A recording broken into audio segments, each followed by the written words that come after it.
Pour commencer, je vais juste lever un coin du voile.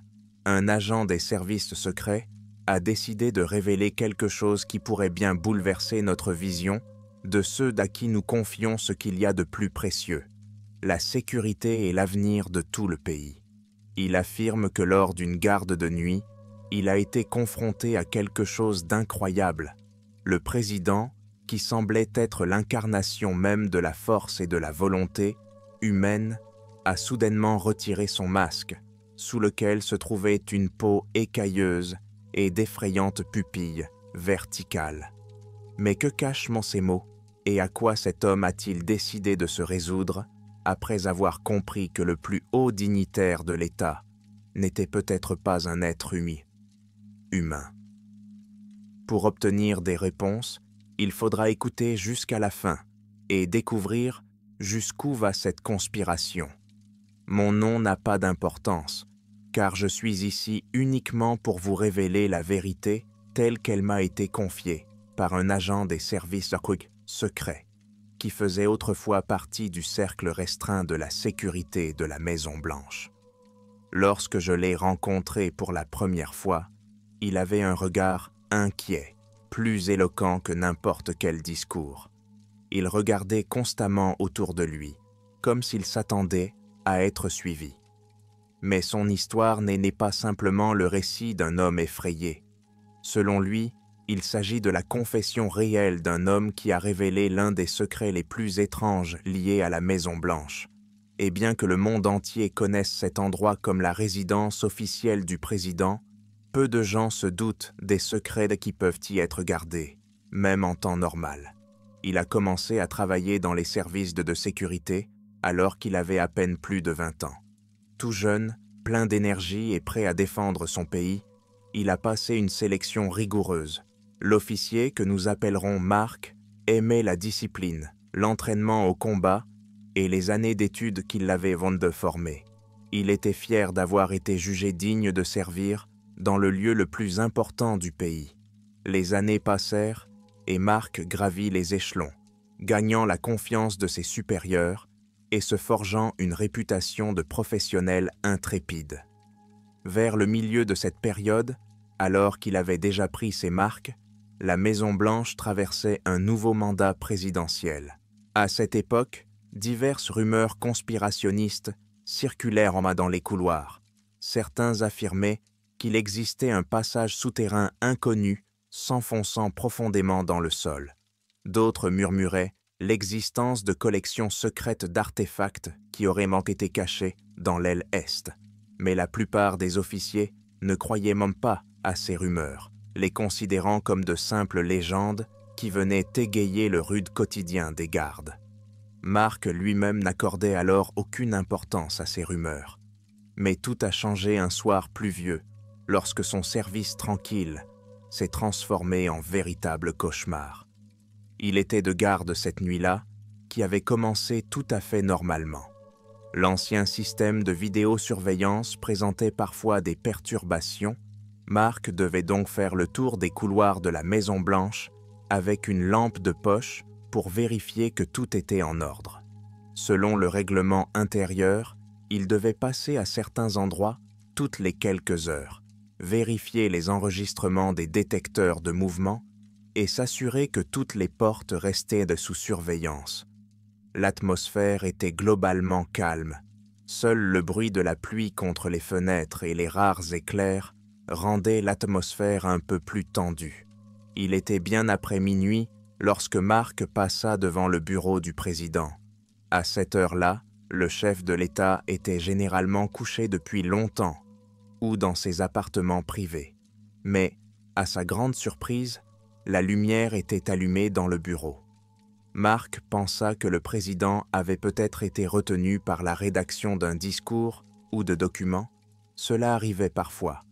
Il voulut poursuivre sa ronde, mais il entendit soudain derrière la porte des bruits qui ressemblaient à des froissements ou à des coups sourds. Selon les instructions, il n'avait pas le droit d'entrer sans autorisation, mais il se devait de s'assurer que tout était en ordre. Après avoir frappé à la porte et n'avoir obtenu aucune réponse, Mark se décida à agir avec prudence. Il entr'ouvrit la porte de quelques centimètres, prêt à s'excuser immédiatement pour son intrusion s'il s'avérait que tout était en ordre. Ce qu'il vit dépassa toutes ses attentes les plus folles. Au fond du bureau, éclairé par une lampe de bureau, le président se tenait dos à la porte et tenait dans ses mains quelque chose qui ressemblait à un masque en silicone fin. Mais le plus effrayant était le visage de l'homme debout. Il n'y avait plus aucune trace de peau humaine, et Marc remarqua que la tête tournait avec d'étranges contours écailleux.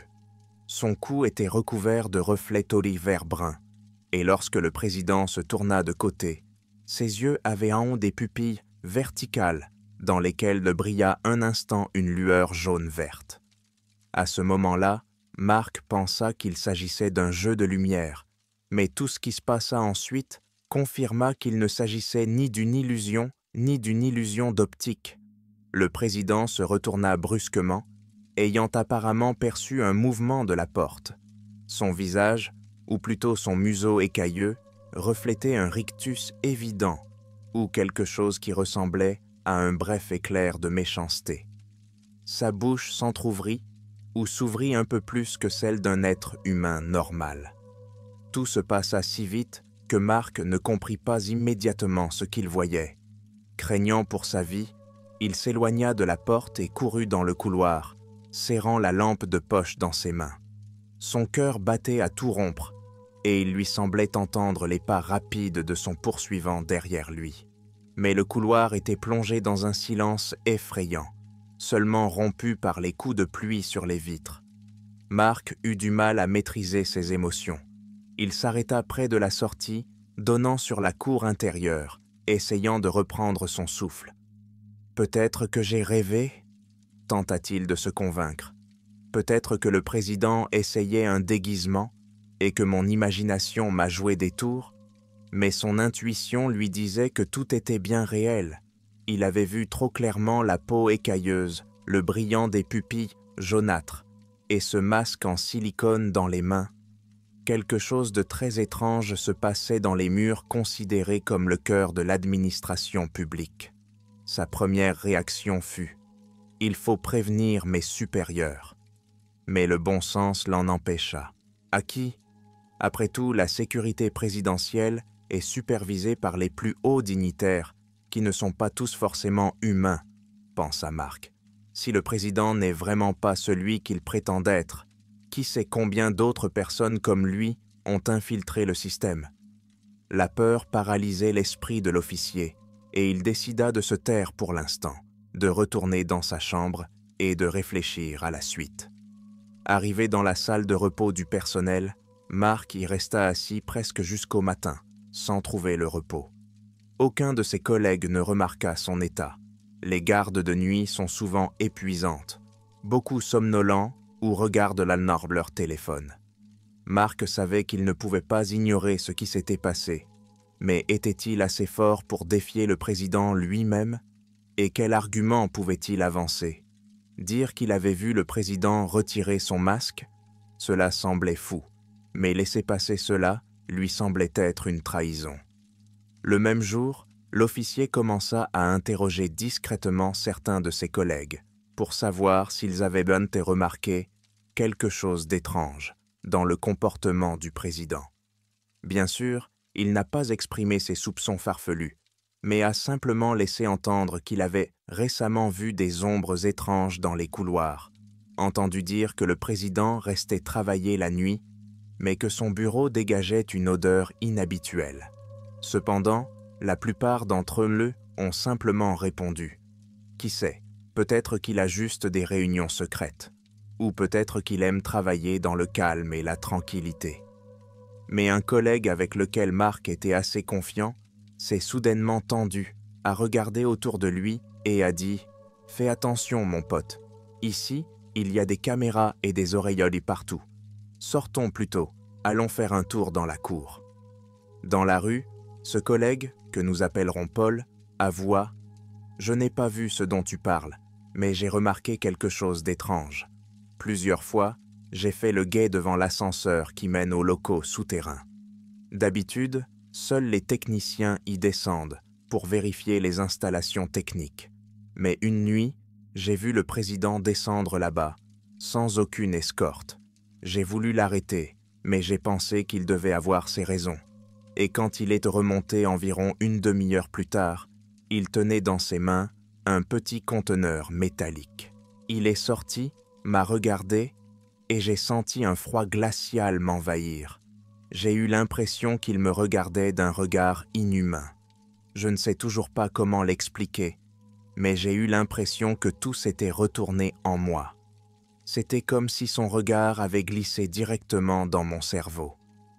Paul se tut et ajouta avec amertume « Je suis probablement en train de devenir fou, mais depuis, j'essaie de ne plus faire les nuits. » Pour Marc, ces moquettes confirmèrent qu'il n'était pas le seul à sentir que quelque chose n'allait pas. Mais cela ne facilita pas sa tâche. Au contraire, cela renforça son inquiétude. Cela signifiait qu'il pouvait y avoir des pièces secrètes sous la Maison-Blanche, où quelque chose se passait. Et le président lui-même cachait manifestement quelque chose. Au cours des jours suivants, Marc tenta maladroitement d'engager la conversation pour savoir si quelqu'un d'autre avait remarqué des détails étranges. Mais les agents de sécurité sont généralement des personnes extrêmement prudentes et peu communicatives. S'ils voient encore quelque chose, ils préfèrent d'or se taire pour ne pas perdre leur emploi. Les rumeurs selon lesquelles quelque chose d'extraordinaire pourrait se passer à la Maison-Blanche pouvaient donc tout simplement se retourner contre celui qui les avait lancés. C'est pourquoi Marc s'efforçait de ne pas éveiller les soupçons. Il continuait à prendre ses gardes, à accomplir ses tâches habituelles, mais à l'intérieur, il était en proie à une tempête. Que faire? À qui en parler sans passer pour un fou? L'angoisse envahissait peu à peu la vie de Marc. Il commença à mal dormir, attendant avec horreur chaque garde de nuit. Parfois, il lui semblait entendre dans le silence des couloirs des bruissements ou des sons étranges, comme si quelqu'un à la peau écailleuse frôlait les murs avec sa queue ou ses pattes. Une nuit, alors qu'il était de garde à l'extérieur, il entendit un léger sifflement dans les buissons près de l'aile ouest. Il pensa qu'il s'agissait d'un oiseau ou d'un animal nocturne, mais son cœur se serra, pris d'un mauvais pressentiment. Il dirigea sa lampe de poche dans cette direction, mais ne vit rien, seulement une ombre qui passa rapidement. « Peut-être que je commence à avoir des hallucinations », pensa Marc. Et pourtant, le sentiment que quelque chose de sinistre se tramait autour de lui ne le quittait pas. Peu après, Marc eut l'occasion d'en savoir plus. La nouvelle se répandit dans les circuits internes du service de sécurité que le président partait pour quelques jours dans un complexe rural pour des réunions à huis clos. Un nombre restreint de gardes s'y rendaient, parmi lesquels se trouvait Marc. Il fut affecté à une équipe supplémentaire, probablement en raison d'un manque de personnel. C'était une entreprise risquée, car se trouver à proximité immédiate de celui qu'il soupçonnait d'être une créature inhumaine le faisait trembler de peur. Mais ils ne pouvaient pas rester dans l'ignorance. Ils arrivèrent à la résidence de campagne tard dans la soirée. L'endroit avait l'air respectable, une grande maison avec des colonnes, entourée d'un parc bien entretenu, avec un immense lac un peu à l'écart. Des lanternes scintillaient le long des allées, et tout ressemblait à un luxueux manoir typique, mais sous haute surveillance. Le groupe d'invités était restreint. Quelques conseillers, 2 ou 3 personnes que Marc ne connaissait pas, mais qui semblaient faire l'objet d'une attention particulière, et bien sûr, le président lui-même. Après une brève cérémonie de bienvenue, tout le monde se dispersa. Les gardes se répartissaient à leur poste. Marc essayait de garder l'œil ouvert. Il pensait peut-être apercevoir quelque chose d'inhabituel dans les activités nocturnes du président. Selon le programme, le président devait tenir une réunion dans l'un des bureaux, puis se retirer pour se reposer. Mais vers minuit, une rumeur s'est répandue parmi les gardes, selon laquelle le président avait des affaires personnelles, urgentes à régler et demandait à ne pas être dérangé. Mark a été affecté à la surveillance extérieure du site. Mais cette ronde l'a conduit à une découverte inattendue. Près d'une des portes latérales, menant au sous-sol, il a remarqué une faible lueur. Il semblait qu'une lumière brillait derrière la porte, alors que, logiquement, celle-ci menait à une simple chaufferie ou à un débarras. Mark s'approcha, poussa la porte, qui s'entr'ouvrit. D'habitude, ce genre de porte était verrouillée. À l'intérieur, il découvrit un court couloir qui s'enfonçait dans le sol. Des lampes, suspendues au plafond, diffusaient une lumière tamisée. L'air était imprégné d'une odeur d'humidité et d'un produit chimique âcre. L'officier s'avança à tâtons en essayant de ne pas faire de bruit. Après quelques mètres, le couloir tournait à droite, où il aperçut une porte métallique. À ce moment-là, il entendit des pas et se cacha rapidement derrière un rebord du mur. Ce que Mark vit alors fit littéralement s'arrêter son cœur. 2 personnes en costume strict entrèrent dans la pièce, mais leurs visages semblaient trop immobiles, comme ceux de mannequins. Ils ne ressemblaient pas à des fonctionnaires habituels. Lorsque l'un d'eux tourna la tête, Mark eut le temps de remarquer quelque chose d'étrange sur son cou. Un bref éclair, comme une prothèse dans laquelle on apercevait des écailles.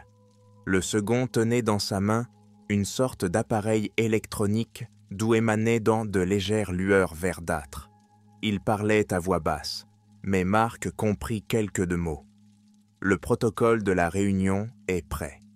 Le président va bientôt nous rejoindre. Les autres agents sont déjà à l'intérieur. Mark retint son souffle. Donc, il n'y a pas que le président, il y a quelqu'un d'autre, aussi des reptiliens. Il ne pouvait pas imaginer comment expliquer cela logiquement. Il avait l'impression que ces personnes, ou ces non-humains, essayaient d'organiser une sorte de réunion, peut-être pour coordonner leurs actions. Mark se souvint de toutes les théories conspirationnistes dont il avait entendu parler autrefois. Les théories sur les reptiliens qui contrôlent là secrètement le monde, sur les événements qui échappent à l'attention des gens ordinaires. Tout cela n'était-il vraiment que pure fiction? Lorsque les 2 hommes disparurent derrière la porte métallique, Mark resta immobile, essayant de ne pas respirer. Il se demandait avec angoisse s'il devait les suivre et risquer sa vie, ou s'il devait retourner à l'hôtel et ne jamais parler à personne de ce qu'il avait vu. Mais il savait qu'il avait un devoir, non seulement en tant qu'officier, mais aussi en tant que citoyen, en tant qu'homme qui ne voulait pas rester les bras croisés pendant que d'étranges créatures manipulaient le pouvoir dans le pays. Après avoir poussé un soupir, il fit un pas en avant et entr'ouvrit prudemment la porte métallique. Derrière celle-ci se trouvait une pièce qui ressemblait à un laboratoire ou à une salle technique. Contre l'un des murs s'alignaient des étagères remplies d'appareils et de conteneurs portant des symboles étranges.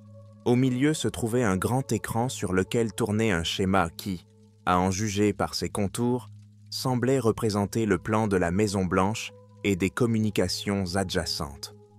Au fond de la pièce, des lampes tamisées éclairaient d'une lumière froide les tables couvertes de papier et d'appareils divers. Mark resta figé dans l'embrasure de la porte, hésitant à entrer. Mais la pièce semblait vide.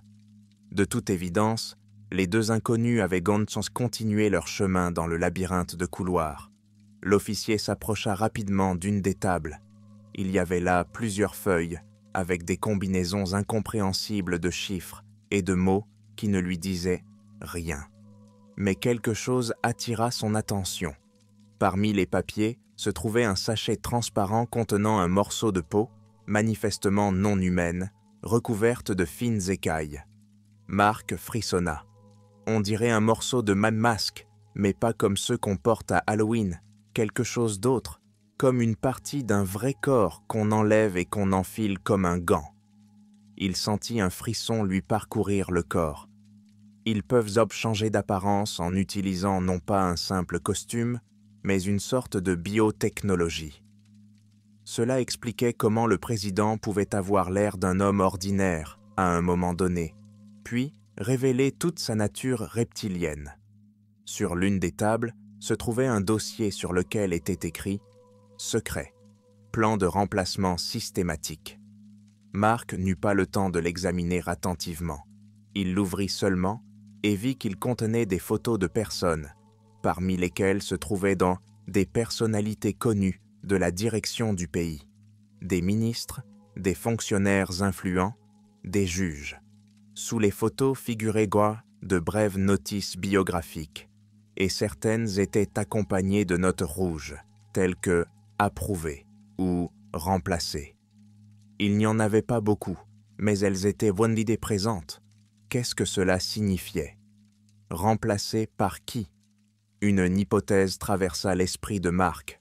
Peut-être que certaines de ces personnes avaient déjà été secrètement remplacées par des reptiliens ou des créatures capables de prendre forme humaine.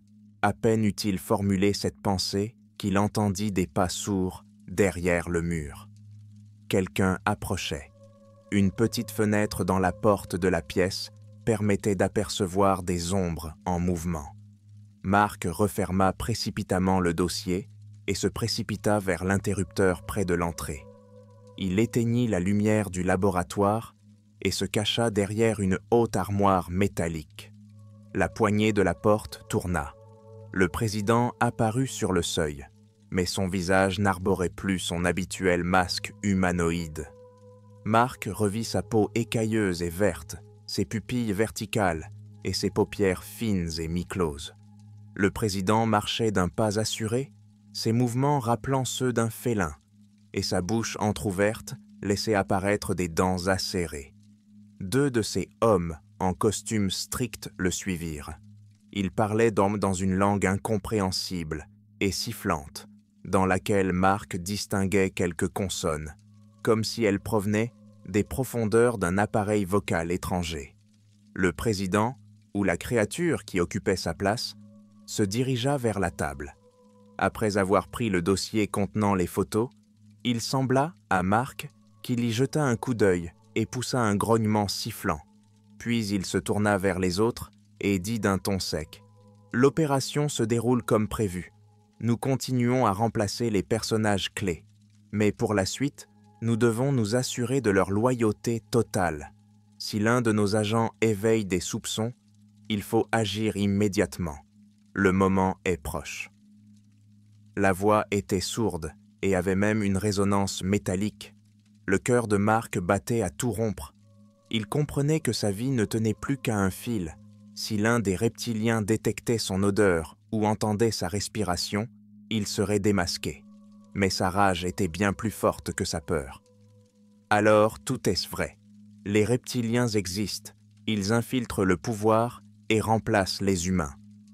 Voir tout cela de ses propres yeux était encore plus horrible que de l'imaginer d'après les rumeurs. Mais l'idée de vivre désormais avec cette connaissance l'effrayait encore plus. Quelques minutes plus tard, les trois hommes sortirent du laboratoire, laissant derrière eux l'obscurité et le silence. Mark hésita longtemps à sortir de sa cachette, tendant l'oreille pour écouter les bruits fantomatiques. Finalement, rassemblant son courage, il sortit en essayant de ne pas faire de bruit. Il réussit à prendre quelques photos avec son petit téléphone portable, même si la lumière était éteinte dans la pièce et que les clichés étaient rendus flous. Mais il espérait que quelque chose serait reconnaissable. La table avec les instruments, un fragment de peau écailleuse, des papiers étranges. C'était peut-être la preuve la plus compromettante de l'histoire, mais il serait extrêmement difficile de les publier, car il avait compris que les reptiliens avaient un pouvoir considérable. En remontant le couloir avec crainte, Mark frissonnait à l'idée que l'une de ces créatures puisse surgir au détour d'un couloir. Mais il eut de la chance. Il réussit à sortir, referma doucement la porte et se retrouva dans le parc. L'air frais et le vent nocturne le ramenèrent, peu à peu, à lui. Devant ses yeux se tenait l'image du président qui n'avait plus rien d'humain.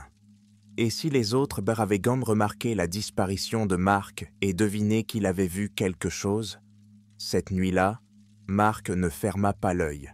Le matin, il signala qu'il ne se sentait pas bien et demanda à être remplacé. On le laissa retourner en ville, prétextant qu'il avait de la fièvre et des frissons.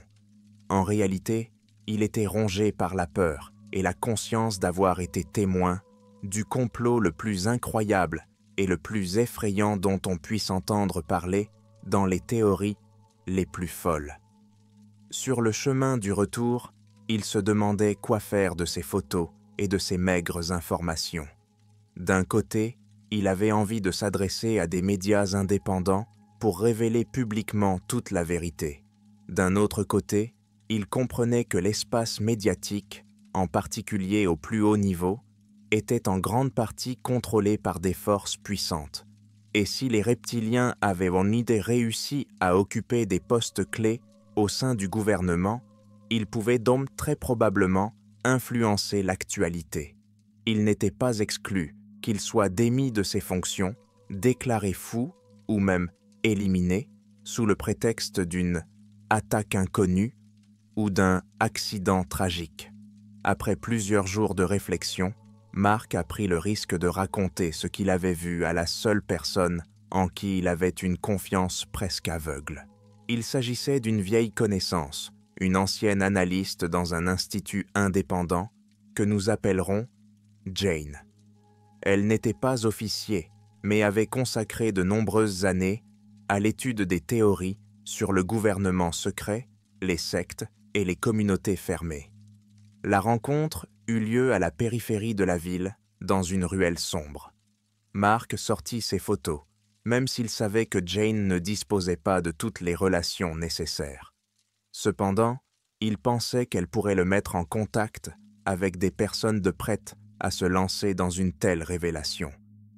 Lorsque Jane regarda les photos, son visage se déforma sous le choc. Bien sûr, les images étaient sombres et floues, mais on pouvait distinguer certaines choses, les contours d'une table dans la pénombre, les contours d'étranges appareils, une bande sombre de matière écailleuse. Mark lui avait également donné une description verbale de ce qu'il avait vu de ses propres yeux. Le président avec des pupilles verticales, d'étranges personnes avec une peau artificielle. Jane avoua avoir entendu des rumeurs sur des créatures parfois appelées reptiliens, qui seraient venues de lointaines étoiles et seraient incapables de prendre forme humaine. Mais jusqu'à présent, cela lui semblait trop fantastique, et pourtant, elle avait maintenant devant elle un homme qu'elle connaissait depuis de nombreuses années et qui parlait avec sincérité. Après plusieurs conversations, ils sont arrivés à la conclusion que les voies officielles pour une telle révélation seraient fermées. Mais il restait des groupes clandestins, des journalistes indépendants qui publiaient des informations scandaleuses dans des sources ouvertes. Mark savait que c'était dangereux, mais il était déjà déterminé. Sachant qu'il ne fallait pas s'arrêter, ils ont décidé d'agir via un réseau de contacts anonymes. Cependant, Mark s'est heurté à des difficultés.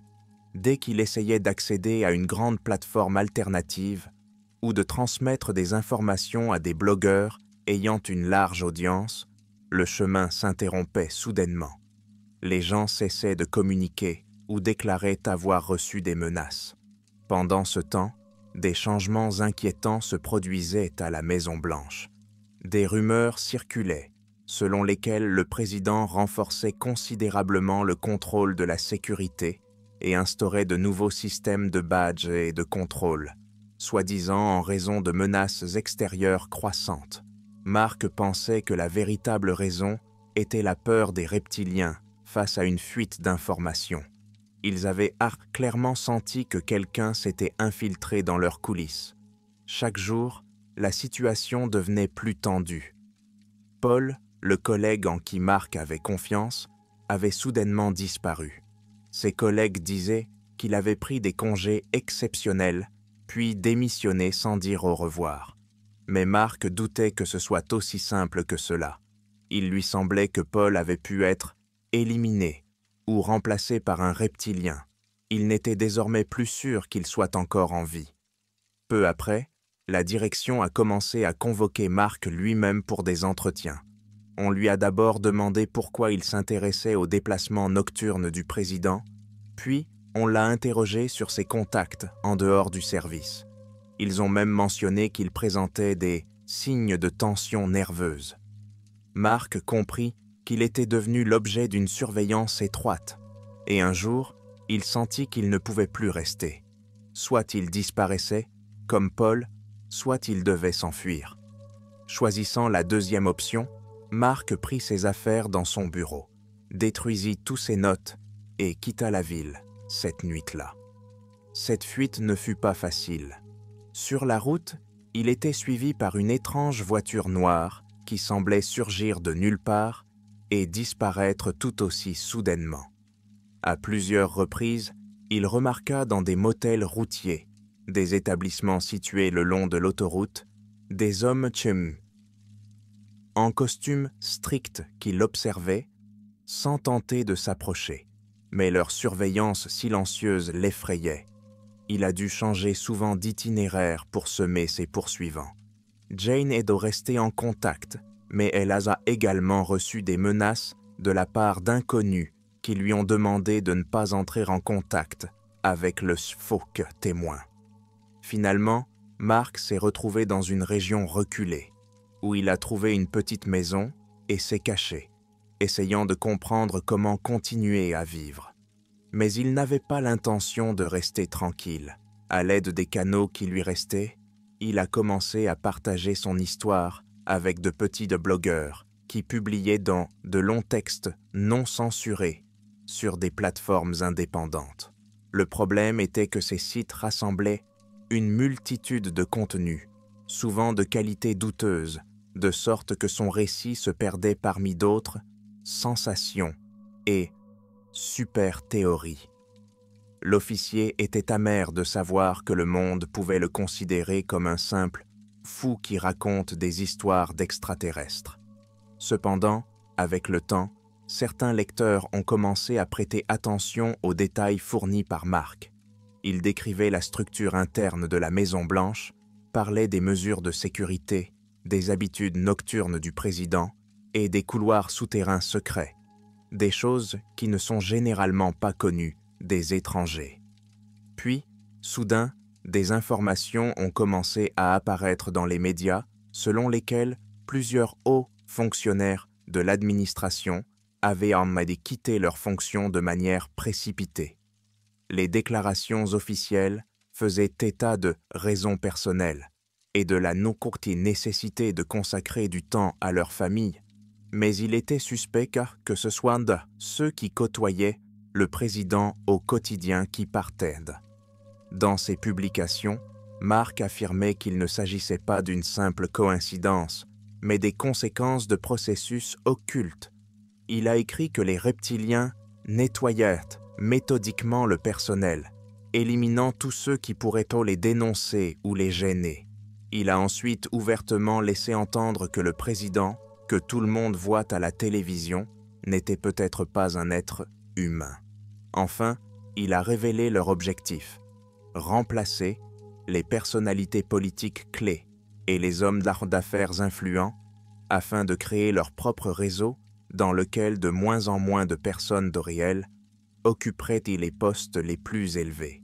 La réaction du public à ces déclarations a naturellement été sceptique. Beaucoup ont ri, affirmant qu'il s'agissait là du fruit d'une imagination débordante. Les théoriciens du complot les plus désespérés, au contraire, ont donc commencé à soutenir Mark, affirmant qu'il soupçonnait depuis longtemps quelque chose de similaire.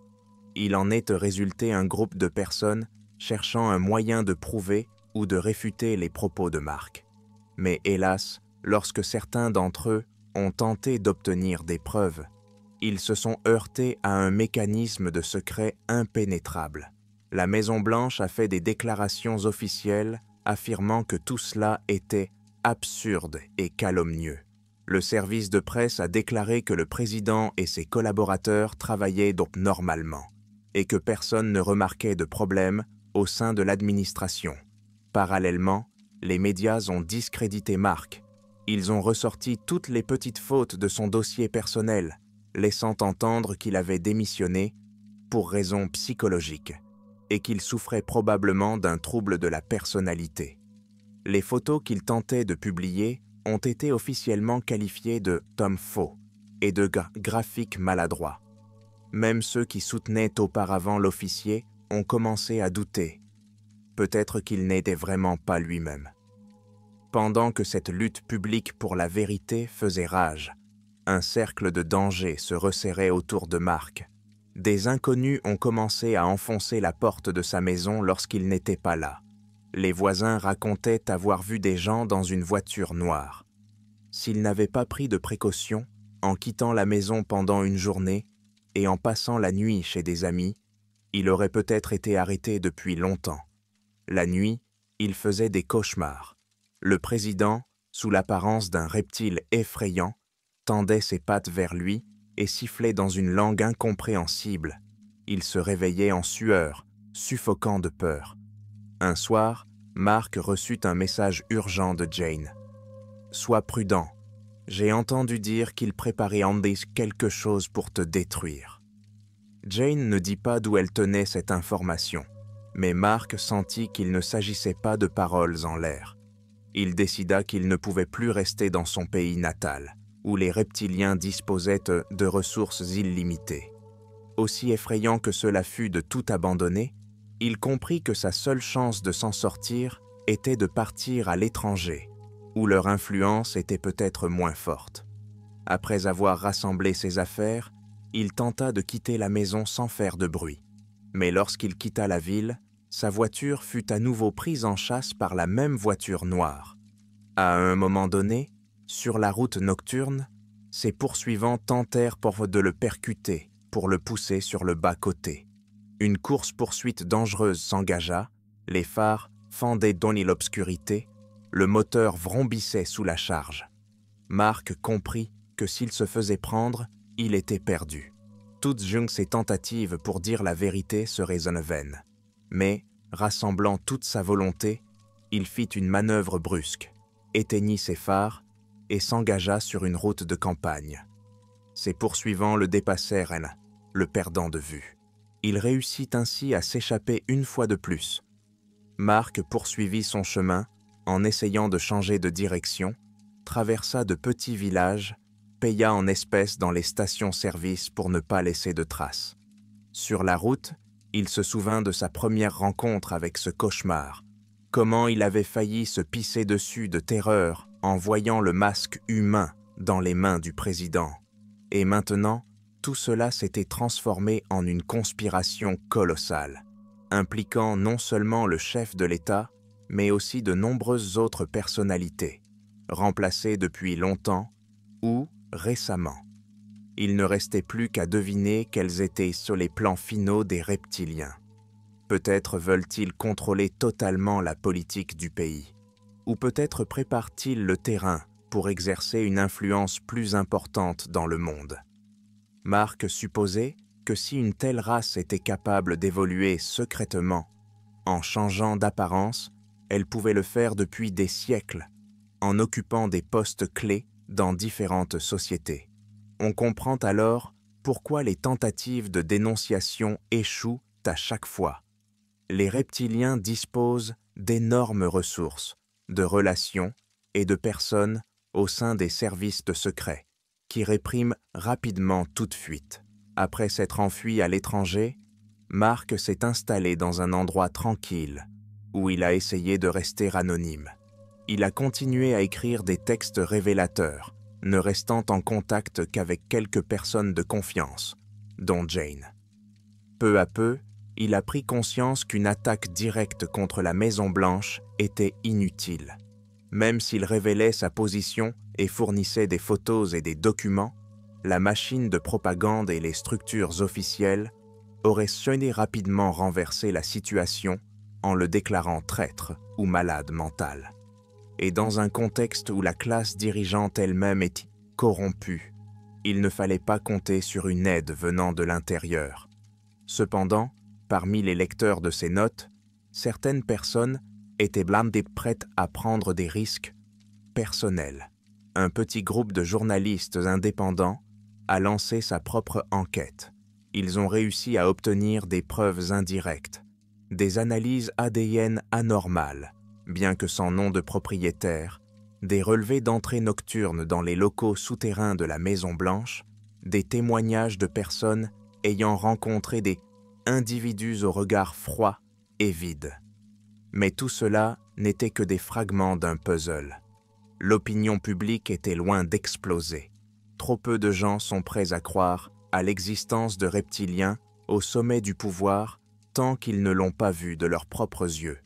Et voir un reptilien sans son masque humain est une tâche presque impossible.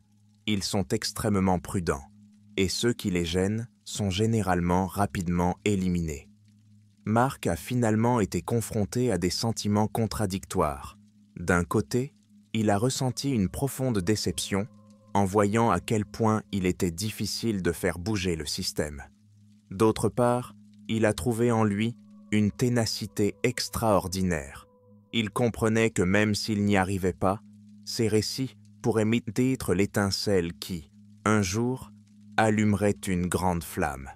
Il a commencé à donner des interviews anonymes, dans lesquelles il décrivait en détail la hiérarchie de la Maison-Blanche, la procédure de sécurité elle-même, et racontait comment le président cachait habilement sa véritable identité lors des événements officiels et comment il se déplaçait le reste du temps dans des couloirs secrets et des locaux souterrains. Il se souvenait de chaque détail qui pouvait aider à reconstituer le tableau. Il parlait des regards étranges de certains conseillers, des démissions soudaines de fonctionnaires, du renforcement du contrôle sur tout le système des relations, des décisions du président qui semblaient désavantageuses pour l'homme, mais peut-être avantageuses pour le reptile qui poursuivait d'autres objectifs. Ces interviews ont-elles été rendues publiques ? Difficile à dire. Certaines ont disparu sans laisser de traces des archives, en ligne. D'autres sont restées, mais n'ont attiré qu'un public restreint de théoriciens du complot, qui pensèrent déjà que le monde était dirigé par des créatures venues d'autres planètes. Mais parmi ce public, de nouvelles personnes apparaissaient parfois, posant des questions sensées. Et si c'était vrai, que faire si au sommet se cachent des créatures dont nous ignorons les motivations? Comment pouvons-nous nous protéger? Et ces questions ont commencé à s'entremêler avec les événements inquiétants qui se déroulaient autour. Montée des tensions politiques, décisions illogiques des autorités, changement de rhétorique des haussiers fonctionnaires. Parfois, les gens disaient « tout semble devenir fou ». Peut-être que ceux qui sont au pouvoir ne sont pas ceux que nous pensons. Pendant ce temps, la vie de Mark devenait une paranoïa sans fin. Il ne pouvait pas retourner dans son pays natal, sachant qu'on le traquerait immédiatement. Dans son nouveau pays, il ne parvenait pas non plus à se sentir libre. Il craignait que les reptiliens n'aient aucun mal à s'infiltrer ici, car leur réseau était mondial. Il ne pouvait dormir que par intermittence. Parfois, il lui semblait qu'il n'avait plus la force de mener ce combat. Mais la conscience qu'il y avait quelque part, dans la Maison-Blanche, sous le masque du président, un monstre qui continuait d'agir, le poussait à écrire de nouveaux articles et à essayer de toucher les gens. Il vécut ainsi pendant de nombreux mois, passant d'un appartement à l'autre, survivant grâce à des petits de boulot et collaborant anonymement avec un petit groupe d'activistes. Il rêvait de rassembler des preuves qui ne pourraient plus être qualifiées d'affabulation, peut-être même de s'introduire dans la Maison-Blanche et de filmer en caméra cachée cette réincarnation répugnante. Mais cela s'est avéré presque impossible à réaliser dans la pratique. Le Capitole était gardé non seulement par des hommes, mais apparemment aussi par les reptiliens eux-mêmes, dotés d'un flair phénoménal. Quelque temps plus tard, Jane a contacté Mark pour lui dire « Il semble que des nouvelles encore plus terrifiantes nous attendent. On dit que le président prépare un nouveau paquet de pouvoirs qui lui permettra de contrôler l'armée et les services secrets de manière sans précédent. Ce sera peut-être la dernière étape vers l'établissement de la domination totale des reptiliens. Mark sentit avec désespoir que cela pouvait signifier la fin pour tous les dissidents. Mais comment arrêter une créature qui dirige l'appareil d'État le plus puissant du monde? À un moment donné, Mark eut une idée folle, s'adresser aux concurrents du président parmi les politiciens influents qui pourraient potentiellement s'opposer à lui.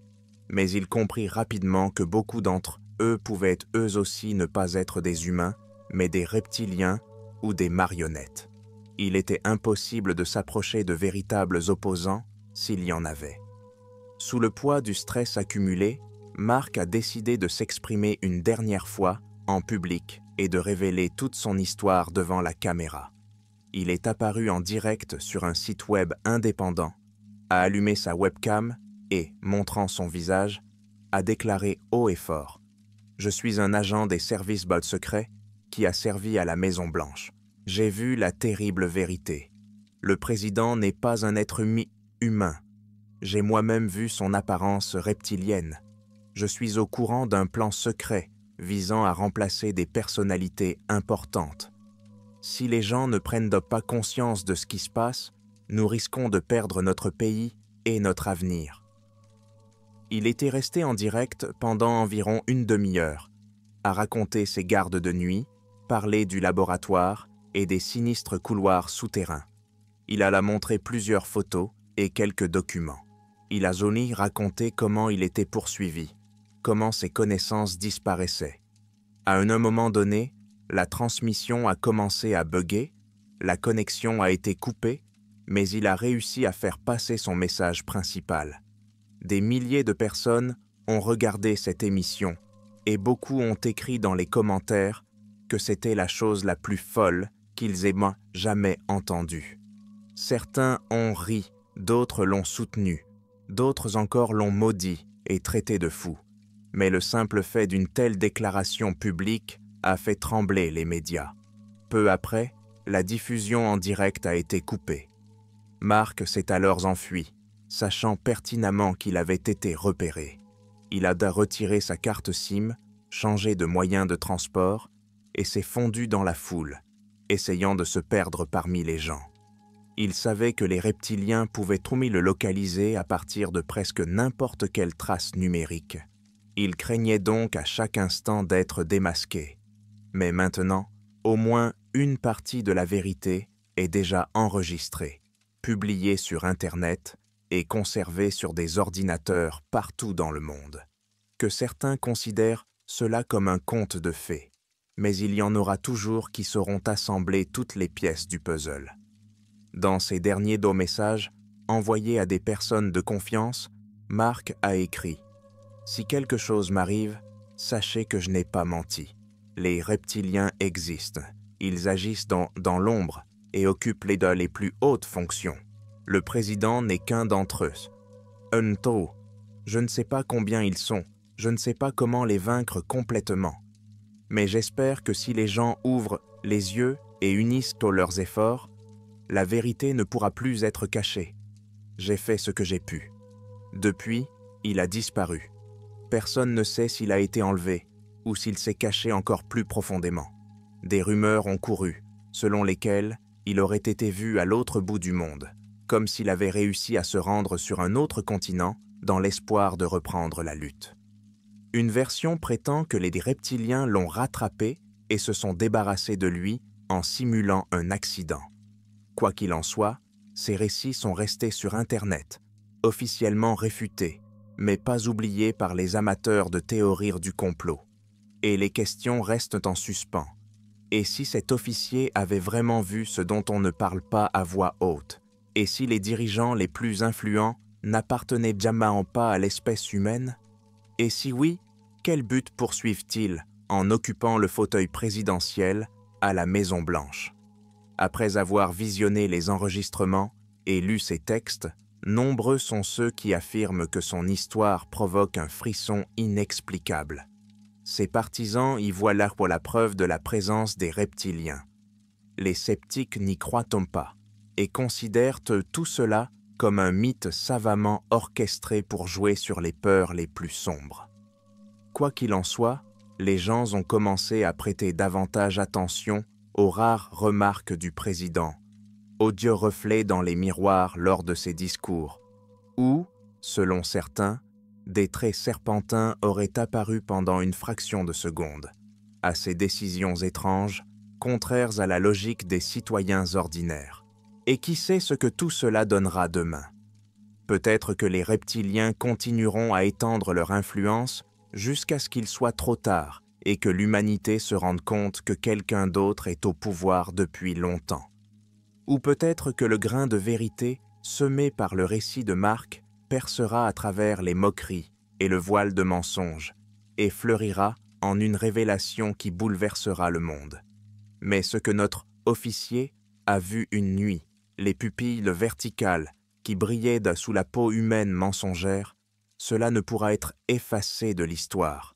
Il ne reste plus qu'à attendre que de nouveaux témoins apparaissent pour confirmer la plus incroyable de toutes les hypothèses, que la Maison-Blanche est depuis longtemps devenue le refuge de ceux qui sont étrangers à notre nature et qui ne voient peut-être en nous qu'une ressource pour leurs objectifs à grande échelle.